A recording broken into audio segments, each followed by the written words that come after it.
Hey, Mike Jackson here from Best of Tetons in beautiful Jackson Hole, Wyoming.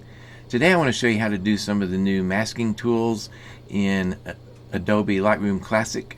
It's been out, this new feature's been out since October of 2021. It's a pretty powerful set of tools, and this is going to cover the basics, and I'd jump a little bit into a little bit more of advanced features on it. You know, most people right here know me as a wildlife nature photographer. I'll take photos of moose one day and landscapes another and so forth. But when I'm trying to learn a new project like this one, I always try to go back to basics, find something that's relatively simple so I can get on with learning and not get so tied down with the subject itself. And like a moose, I'm not going to put racing stripes across them, but I am going to do it on this little Radical Rooster project. You notice that this panel is different now. In the past, it had linear gradient and radial gradient and brush in this panel.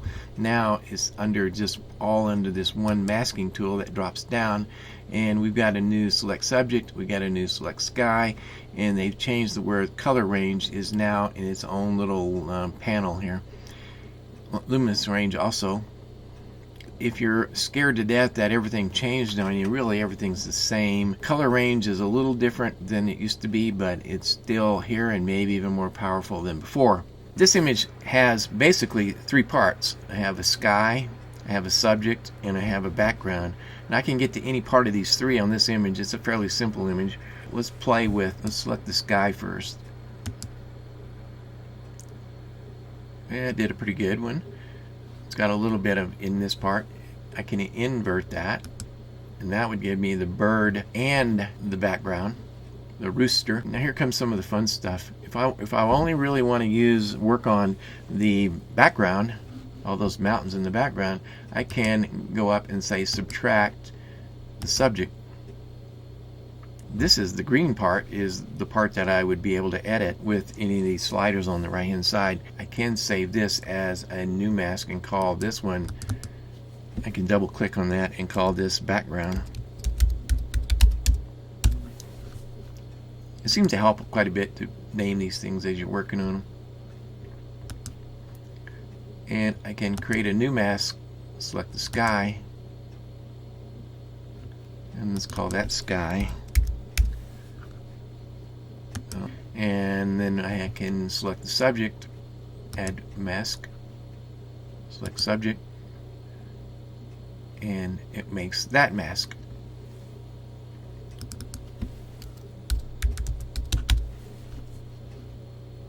It's possible now for me to eliminate that little bit on the subject that's bleeding out, and in that case all I would do would be subtract, and I'm going to use the brush, get it about the right size, and I'm going to subtract through there.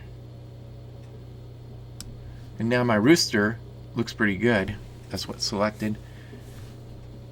And also notice up in the sky here, I've got a little bit up here. If I wanted to get rid of it, I could go ahead and subtract the sky using a brush, pretty big brush.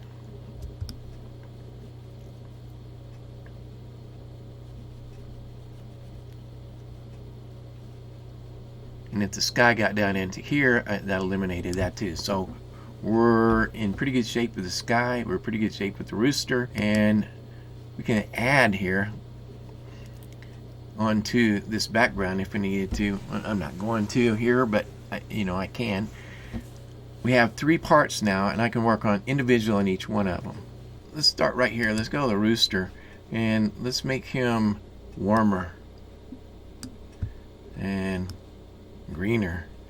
You can see that anything that's selected in that mask up there is going to be affected by what we do in these tools here, and dehaze and so forth.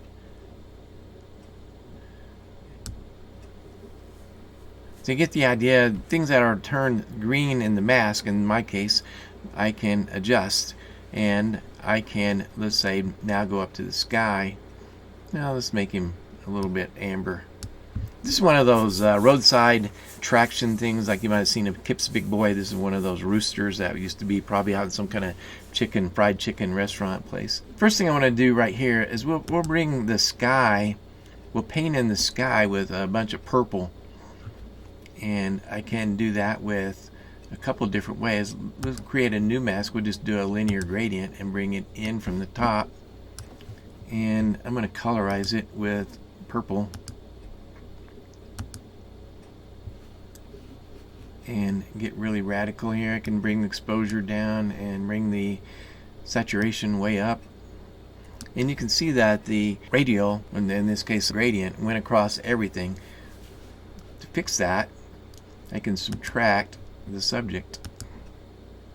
And now it only goes across everything except the subject in this case. Let's say I want to turn just this part purple. That's relatively easy. I just go back to some of our basic tools that we've had before, and I would go down to the HSL sliders, and I would find the red and change the hue on it.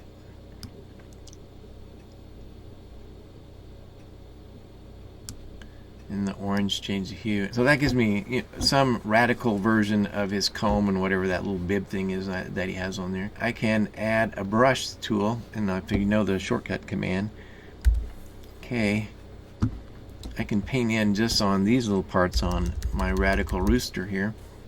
And these aren't really anything new on this particular part. I've got Auto Mask turned on, and I'm going to make it quite a bit more red and quite a bit more blue, and I can paint onto his little cheek here. And as long as I stay while I've got my Auto Mask turned on, if I go out too far, it's going to paint. But as long as I stay inside I'm going to undo that. I'll do the brush tool again. K, that's the shortcut command for it. And I'll bring the temperature down, the tint up. And you also will notice I have the flow turned down a little bit and the feather up.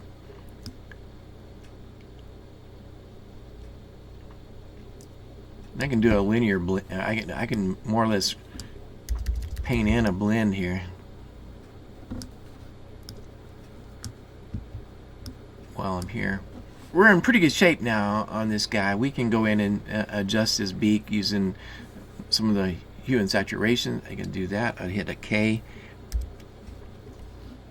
And I'll just bring the saturation way up, and I'll paint right on his little beak here.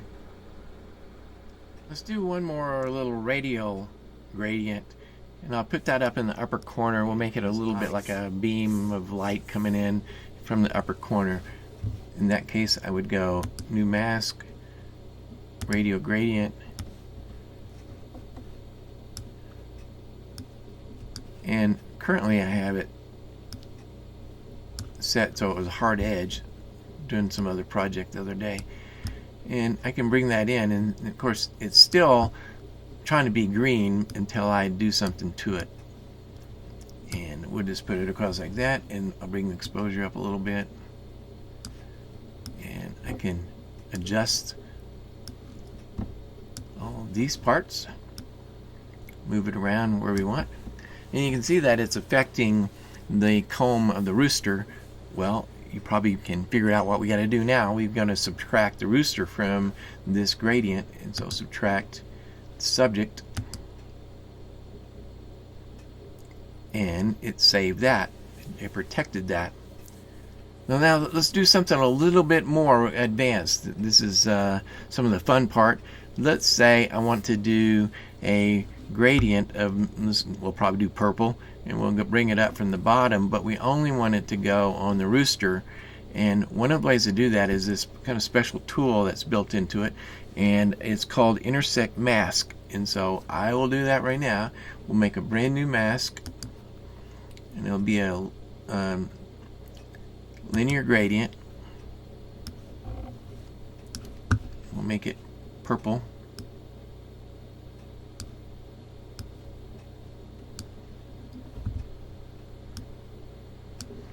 And I can control how much. very little. And with the gradients, you can adjust how far it goes up.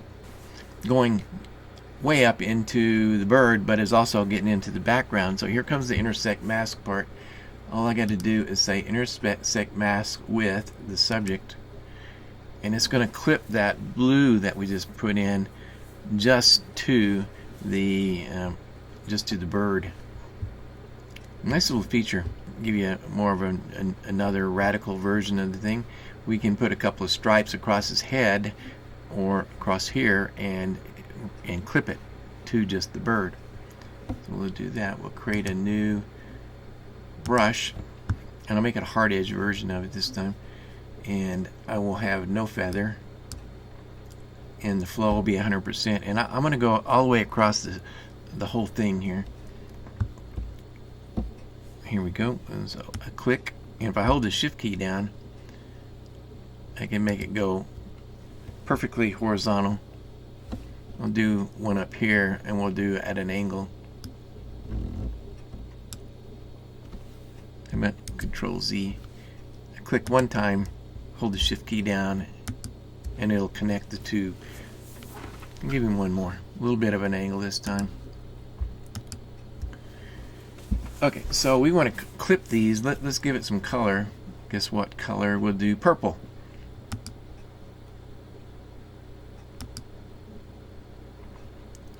And now I want to clip it to the bird, and so we go back to the mask and say intersect with subject, and see how it clipped only to there. Okay, it's time for the payoff here. We've been working with basic tools and kind of a funky little animal here, but one of the things that you will eventually do a lot is paint within a mask exactly where we want to put it and still be clipped to the mask. And in this case, what I want to do is I want to add a little bit of highlight here and here and here, here. So to do that, in this case, I would do a select subject and then intersect with a brush.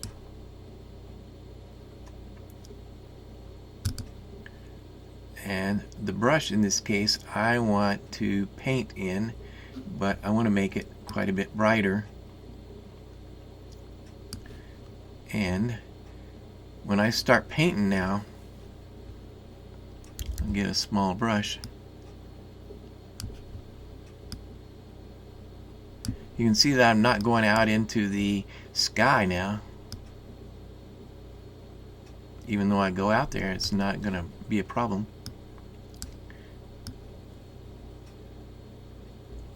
Like I said, this is the payoff of Intersect Mask. I'll be able to drop the opacity a little bit if I'd like to. And let's add a little texture out here. This time I'll reduce the flow. Just kind of tap around a little bit. And I'll add a little bit right here. You get the idea. I can still go in here on his little beak and add a little highlight on his beak if we want to, and a little bit extra highlight on his eyeball. I want to show you one more little tip here using this Intersect Mask feature. What I did here is I did a select subject, and then you can see that, and then I went down and I just really radically selected color here, brought the reds and the yellows way up, brought the saturation way up, and I've got this pretty ugly looking rooster at this moment. But what I want to do is I want to repeat, as an artist, I like to repeat this golden color from his beak down in the bottom here. One of the ways I can do that is I can intersect that with a brush. And if it's a hard edge brush, which it is, I can drag it across the bottom, click and drag, and voila, you know, got a nice little feature there. But let's say, for example, I want to do that with a radial or a linear blend. I actually can delete this brush, delete it. I'm right mouse clicking on that, by the way, and then I can say intersect with linear gradient, drag that up here. I'll bring it up a little past where I'm going to want to do it, and then I'll drag it back. Oops, didn't mean to do that. And then I can make it a little bit more hard edge right here. You can see that some of my stripes are on and off. This is the one that I created that has the stripes across here and here. And let's give that a name. Yikes. Yikes stripes. Makes that easy to find. And what you see here is I've got a brush that was on this panel, and if I were to want to add some more, I can add more within this particular mask, and it's going to apply the very same changes that we had before. Let's put a racing stripe across his beak here, and we can put one diagonally across there with no problem. I don't like that, so I'm going to undo it. And I can put another racing stripe here. I hold the shift key down. I can put another one there, and I build it up a little bit. So what you will find out, though, is everything on this particular mask is going to all be affected the same way. So if I bring the temperature up on it, it's going to change all of them, everything on that mask, for the better or worse. But in this case, we'll just call it good. But the point is, whatever's on that mask is going to be affected by whatever changes you make on any one of these sliders. It'll do it to every single one of them. So if you wanted to have individual stripes with individual colors and characteristics, then you need to do that on a new mask, and then you would be able to control each one individually. I really don't like the last couple of brush strokes. I just want to show you that you can paint on another in an existing mask with some of the same tools. For now, I can control Command Z and go backwards 2 or 3 times and get to a place that I like. Or in this case, what I'll do is I'll go back to where I named it, Yikes Stripes, and everything I did past that is going to go away here in a second. The other way of doing it, of course, I could have made snapshots a couple different times throughout this, but I didn't do that. There are a couple more things to learn. Probably a lot more things to learn, but I'm going to show you 2 of them. And they have to do with duplicating. And so if I went up to, let's say, this mask here, that's the one that has the light rays that I put onto it. Okay, so there's 2 ways of doing this. One is I can duplicate the entire mask, which has all these things going on, and we'll do that first thing. First thing is I'm going to do, just give it a name, light ray.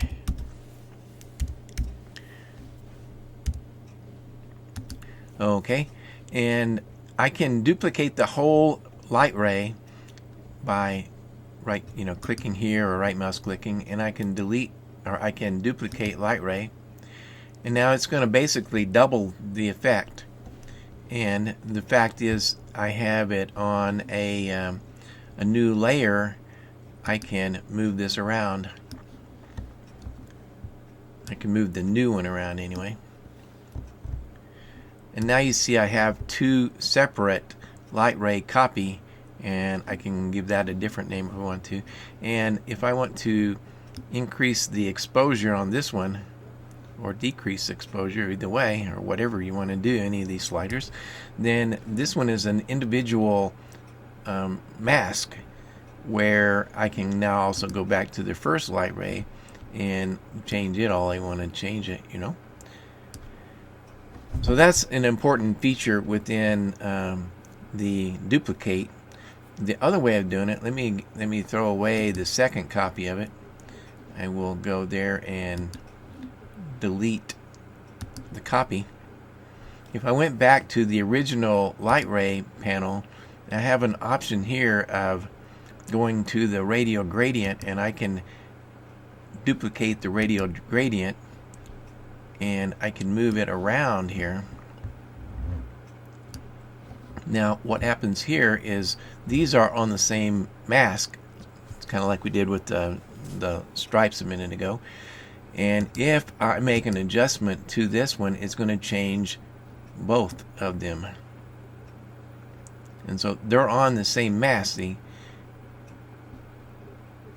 And if I change the color or do anything else, now I can, however, go in on the mask itself and make some changes here, make this hard edge, and do all that. But any of the effects that I do over here, the changes to the effects, are going to affect everything on the layer. I'll delete that one too.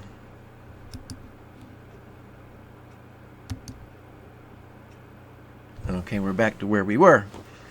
We'll call this good for now, and I'll do a recap, and then we'll shut this thing down.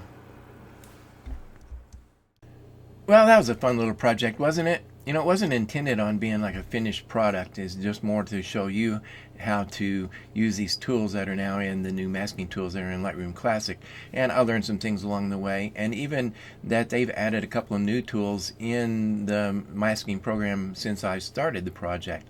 One of those now is the ability to copy and paste within some of your masks, and you know, I find that fairly powerful just in the few times I've used it. Anyway, you guys have a great day.